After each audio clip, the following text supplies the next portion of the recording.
Hello everyone, আমি পূর্ণিমার আরেকটি ব্লগে আপনাদেরকে সবাইকে ওয়েলকাম। তো আজ সকাল থেকে সবই কাজ হয়ে গিয়েছিল। আজ একটু পমফ্রেট মাছ রান্না করব। তো চলো এই রেসিপিটা তোমাদের সাথে একটু শেয়ার করি। তো আমি 4 পিস পমফ্রেট মাছ আনার ছিল, তো ওটাকে আমি ভালো করে ধুয়ে নুন হলুদ মাখিয়ে রেখে দিয়েছি। এবার আমি কড়াইতে তেল দিয়ে ভেজে নেব। মাছগুলো ভাজা করছি। ভাজা দেখো আমার হয়ে গেছে। এবার কড়াইতে সামান্য একটু তেল অ্যাড করে আমি ওর মধ্যে কালো জিরে ফোড়ন দিয়ে দেবো, আর একটু টমেটো দিয়ে দেবো। একটা ছোট টমেটো ব্যবহার করেছি, ছোটো ছোটো করে কেটে আমি টমেটোটা তেলের মধ্যে একটুখানি মজে যাওয়া অবধি একটুখানি নেড়ে নেবো। আর সঙ্গে 4 পিস লঙ্কাও একটুখানি কেটে দিয়ে দিয়েছি। আর আমি একটা সাইডে পেস্ট বানিয়ে রেখেছিলাম, সর্ষে দিয়ে যেহেতু করবো, শুধু সর্ষে, কাঁচা লঙ্কা আর নুন দিয়ে একটা পেস্ট বানিয়ে রেখে দিয়েছিলাম।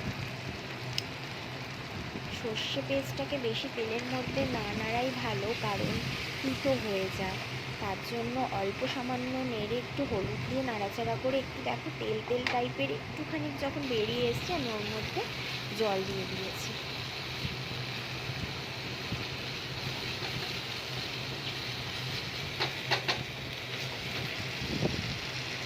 সাইড দিয়ে তেল তেল বার হচ্ছে, তো আমি জলটা অ্যাড করে দেবো। এবার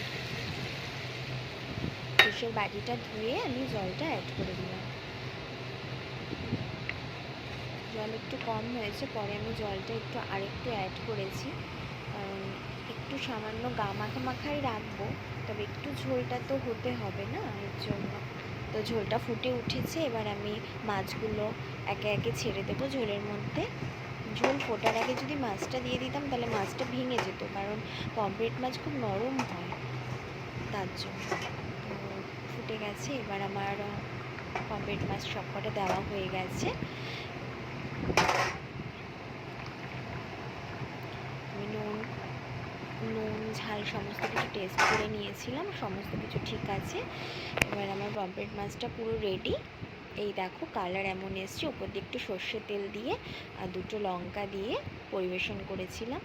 আজকে রান্নাটা কেমন লাগলো একটু জানিও কমেন্টে। আর যদি ভালো লেগে থাকে ভিডিওটা, please like, comment and share and subscribe করো।